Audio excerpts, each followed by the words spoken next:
श्री दुर्गा सप्तशती छठा अध्याय धूम्रलोचन वध।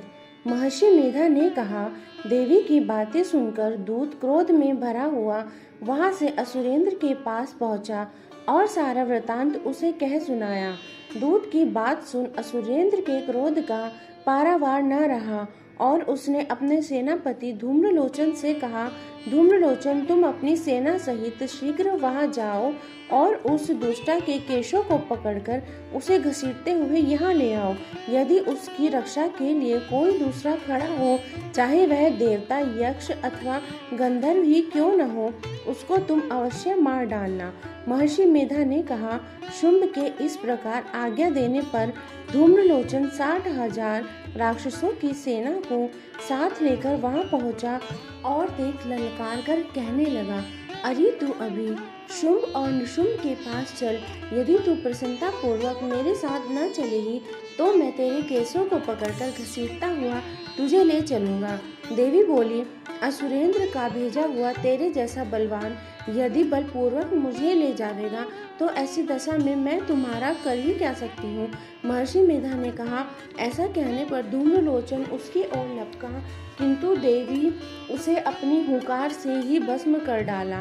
यह देखकर असुर सेना क्रुद्ध होकर देवी की ओर बढ़ी, परंतु अंबिका ने उन पर तीखे बाणों, शक्तियों तथा फरसों की वर्षा आरंभ कर दी।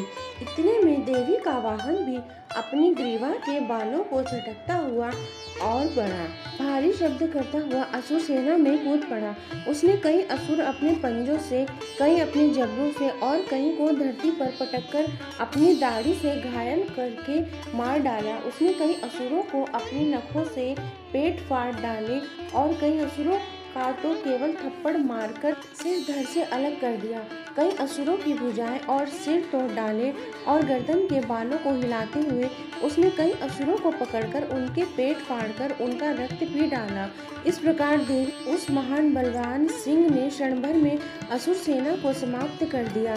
शुंभ ने जब यह सुना कि देवी ने धूम्रलोचन असुर को मार डाला है और उसके सिंह ने सारी सेना का संहार कर डाला, तब उसको बड़ा क्रोध आया। उसके मारे क्रोध के होठ फड़कने लगे और चंड तथा मुंड नामक महाअसुरों को आज्ञा दी, हे चंड, हे मुंड, तुम अपने साथ एक बड़ी सेना लेकर वहां जाओ और उस देवी के बाल पकड़कर उसे बांधकर तुरंत यहाँ ले आओ। यदि उसको यहाँ लाने में किसी प्रकार का संदेह हो तो अपनी सेना सहित उससे लड़ते हुए उसको मार डालो और जब वह दुष्टा और उसका सिंह दोनों मारे जावें तब भी उसको बांधकर यहाँ ले आना। जय माता दी।